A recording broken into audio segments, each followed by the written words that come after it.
Hello friends, welcome to Shalu's Artistry. இன்னைக்கான வீடியோல Collapsible Wardrobe எப்படி செட் பண்றதுன்னு தான் பார்க்க போறோம்.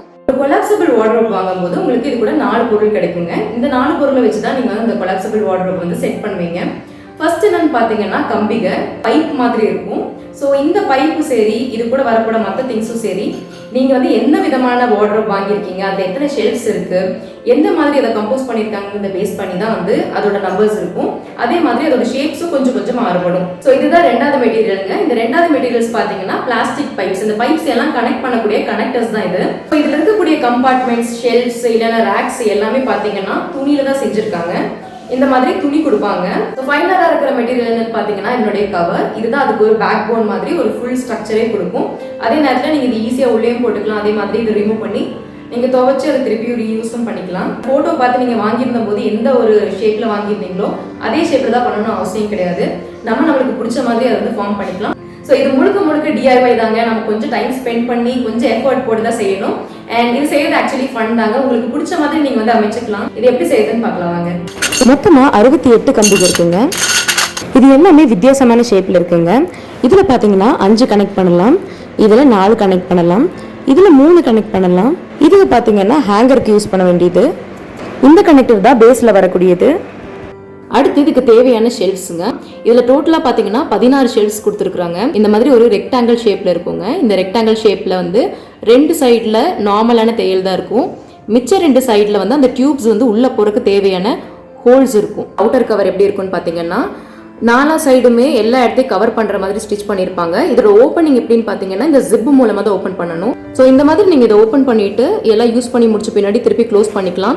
இந்த பைப்ஸையும் டியூப்ஸையும் இந்த மாதிரி தான் கனெக்ட் பண்ணுங்க. 2 சைட்லேயும் கொஞ்சம் எஃபர்ட் போட்டிங்கன்னா போதும், ரொம்ப அழுத்தணும்னு அவசியம் கிடையாது. இந்த மாதிரி ஒல்லியான டியூப்ஸ்க்கு நடுவில் 2 டியூப்ஸ் மட்டும் கொஞ்சம் குண்டாக இருக்குங்க. இது பார்த்தீங்கன்னா ஹேங்கருக்கு யூஸ் பண்ணுறது. அதனுடைய கனெக்டர் பார்த்தீங்கன்னா வெறும் இதுக்குள்ளே மட்டும்தான் ஃபிட் ஆகும், வேறு எதுக்குள்ளே ஃபிட் ஆகாது. இப்போ இந்த 4 பேஸுமே ரெடி ஆயிடுச்சுங்க. இது எங்கெங்க வைக்கணும்னு பார்த்துக்கலாம். இது வந்து இந்த கார்னரில் வந்துருங்க. அதே மாதிரி இது வந்து இந்த கார்னரில் வந்துடும். இது ரெண்டும் நடுவில் இருக்கக்கூடிய கனெக்டர்ஸ். இப்போ இந்த மாதிரி பிளாங்கான கம்பி எடுத்து இந்த நடுவில் இருக்கக்கூடிய கனெக்டர்ஸ் வந்து நம்ம கனெக்ட் பண்ணிடலாம். அதே மாதிரி இங்கிருந்து இதையும் கனெக்ட் பண்ணிக்கலாம். இப்போ இந்த கார்னரையும் கனெக்ட் பண்ணி முடிச்சிடலாம். இப்போ நம்ம பேஸ் ரெடி ஆயிடுச்சுங்க. இதுக்கு மேலே மற்ற கம்பிகள் எல்லாம் வச்சு நம்ம ரேஸ் பண்ண போகிறோம். இந்த கீழே இருக்கிற கேப் பார்த்தீங்கன்னா இதுக்குள்ள வந்து நீங்கள் ஈஸியாக சீமார் விட்டு கூட்டிக்கலாம். அந்த அளவுக்கு உங்களுக்கு ஸ்பேஸ் இருக்கும். இப்போ இதுக்கு மேலே ஒன்றா ரைஸ் பண்ண பார்த்துக்கலாங்க.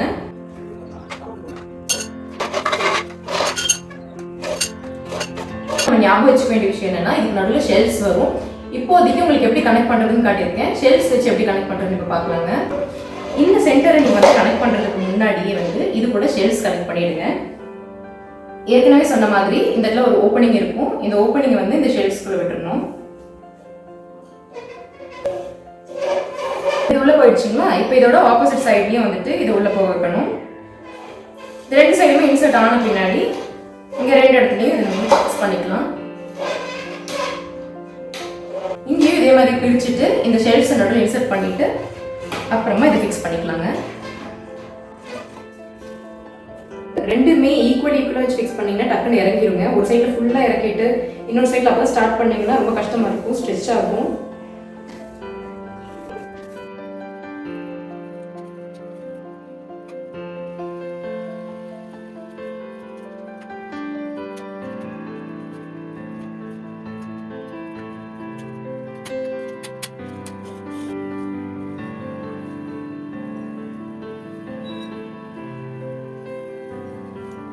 இதுதான் மேல் போறங்க.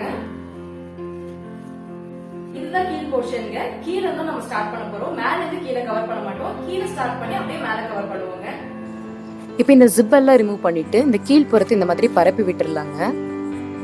இதுல பாத்தீங்கன்னா 8 ஹோல்ஸ் இருக்கும். இப்போ இந்த பேஸ் அப்படியே இதுல வச்சு அந்த ஹோல்ஸ்க்குள்ள இந்த பேஸ்க்கு தேவையான கனெக்டர்ஸ் எல்லாம் உள்ள விட்டுறலாங்க. சோ ஜெனரலா பாத்தீங்கன்னா இப்படிதான் ஃபிக்ஸ் பண்ணனும். இப்போ நம்ம வந்து கீழ இருந்து அந்த துணியை மாற்ற ஆரம்பிச்சிட்டோம்ங்க. அந்த துணி நீங்க டைரக்டா இது மேல போட முடியாது. ஏன்னா இது வந்து ரொம்ப ஹைட்டா இருக்கும். இந்த துணியை ஃபுல்லா கவர் பண்ணி வரணும். அதனால கரெக்டா அதை கவர் பண்ற டைம்ல மட்டும் நீங்க பாத்தீங்கன்னா இந்த மேல இருக்கக்கூடிய ரேக்கை மட்டும் நம்ம ரிமூவ் பண்ணி எடுத்துட்டு அதை கவர் பண்ணிட்டு திருப்பியும் இதுக்குள்ள இன்சர்ட் பண்ணிடணுங்க. நீங்க டைரக்டா வச்சீங்கன்னா அது போடுறதுக்கு ரொம்ப கஷ்டமா இருக்கும்.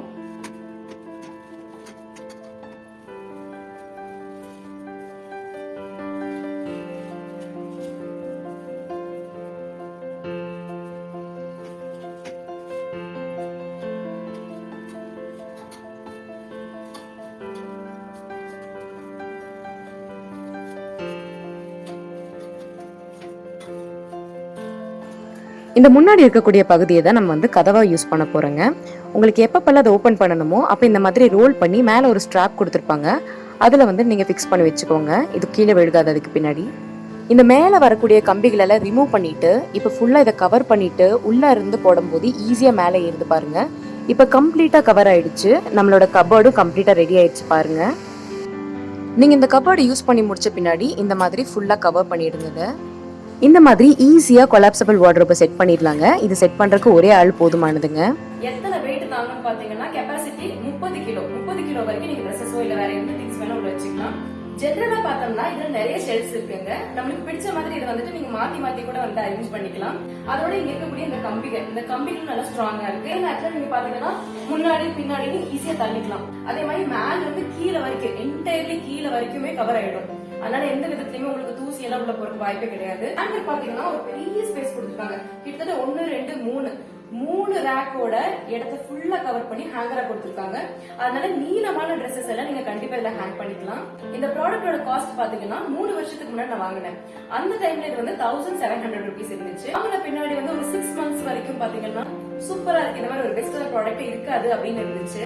ஒரு 6 monthsக்கு பின்னாடி இருக்கிற ஒப்பீனியன் பாத்தீங்கன்னா கண்டிப்பா வந்துட்டு இது இவ்வளவு காசு கொடுத்து வாங்கணுமா அப்படிங்கிற ஒரு ஒப்பீனியன் தான் இருந்துச்சு. ஏன் பாத்தீங்கன்னா இதுக்குன்னு கொடுத்திருக்கக்கூடிய அந்த ஒரிஜினல் மெட்டீரியல், இப்போ உங்களுக்கு ஸ்கிரீன்ல தெரியக்கூடிய இந்த மெட்டீரியல் தான் நான் வந்து வாங்கும்போது இருந்துச்சுங்க. நம்ம கட்ட பையெல்லாம் தூக்கிட்டு போகும்போது அது ஒரு விதமான ஒரு சாஃப்டான மெட்டீரியல் இருக்கும் பாத்தீங்களா, அந்த மாதிரி மெட்டீரியல் தான் இதுல போட்டிருந்தாங்க. ஒரு சர்டன் எக்ஸ்டென்ட் வரைக்கும் உங்களால யூஸ் பண்ண முடிஞ்சுச்சு. ஒரு 6 months வரைக்கும் உங்களால யூஸ் பண்ண முடிஞ்சுன்னா நீங்க தாராளமா யூஸ் பண்ணலாம். பட் ஒரு லாங்கான லைஃப் வேணும், ஒரு 4 வருஷமாச்சு மினிமம் வச்சிருப்பேன் அப்படின்னு நினைக்கிறவங்களுக்கு இது அவ்வளவு சூட்டபிள் ஆகாதுன்னு எனக்கு தோணுது. இப்ப நீங்க பாத்துட்டு இருக்கிற இந்த கிளாத் என்னன்னு பாத்தீங்கன்னா இது வந்து ஒரு நார்மலான காட்டன் மெட்டீரியல் தான். நானே போய் இதுக்காக செப்பரேட்டா வாங்கிட்டு வந்து எல்லா இடத்தையும் இன்ச் பை இன்ச் மெஷர் பண்ணி அதுக்கு பின்னாடி இதுல யூஸ் பண்ணேன். அப்புறம் இதோட ஜிப் குவாலிட்டி பாத்தீங்கன்னா ஜிப் வந்து ரொம்ப சூப்பரா இருக்குங்க, நல்ல குவாலிட்டி. அதனால இந்த ஜிப் அப்படியே ரிமூவ் பண்ணி இதுல நான் தைக்கும் போது இது கூட வச்சு அட்டாச் பண்ணிட்டாங்க. ஸோ எனக்கு வந்து ஒரு 5க்கு நான் 4 கொடுப்பேன். ஏன்னா வந்துட்டு இதோட மற்ற எல்லா ஃபீச்சர்ஸுமே சூப்பரா இருக்கு. இந்த மெட்டீரியல் மட்டும் நல்லா எனக்கு ஃபீல் ஆகுது. அதனால நான் வந்து அந்த மெட்டீரியலுக்கு மட்டும் ஒரு 1 ஸ்டார் தூக்கிட்டு ஒரு 4 ஸ்டார் மாதிரி நான் கொடுப்பேன். மற்றவங்களுக்கு வந்துட்டு இந்த குவாலிட்டி ரொம்ப முக்கியம். ஏன்னா வந்து இப்போ உங்களுக்கு ஸ்டிச்சே பண்ண தெரியாதவங்க போது இந்த மெட்டீரியல் ஃபுல்லா போயிடுச்சுன்னா உங்களுக்கு அது வேஸ்ட் ஆயிடும். அதனால நீங்க யோசிச்சு வாங்குங்க. இதோட பெட்டரான குவாலிட்டி கிடைச்சிச்சுன்னா அதை பார்த்து வாங்குங்க. இப்போ இந்த கம்பார்ட்மெண்ட்ஸ்ல எல்லாம் துணி வச்சதுக்கு பின்னாடி பாக்குறதுக்கு எப்படி இருக்குன்னு பாக்கலாங்க.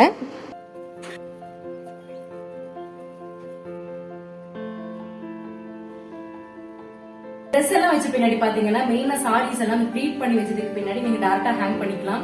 அதே மாதிரி ஷால்ஸுமே ஃபுல்லா நீங்க தொங்க போட்டுக்கலாம். இல்லைன்னா மத்தத்துல எல்லாம் மடிச்சு வச்சுட்டு இருக்க வேண்டியதா இருக்கும். எல்லாமே கம்ஃபர்டபுளா இருக்கு, கன்வீனியன்டா இருக்கு. கிளாத் மெட்டீரியல் மட்டும் எனக்கு வந்து ஒரு பெரிய ஃபிளாவா ஃபீல் ஆச்சு, பெரிய ஒரு குறையா நான் ஃபீல் பண்ணேன். சோ இது வந்து என்னோட பர்சனல் ஒப்பீனியன். உங்களோட பர்சனல் ஒப்பீனியன் நீங்க கண்டிப்பா நீங்க காமெண்ட் செக்ஷன்ல லீவ் பண்ணுங்க.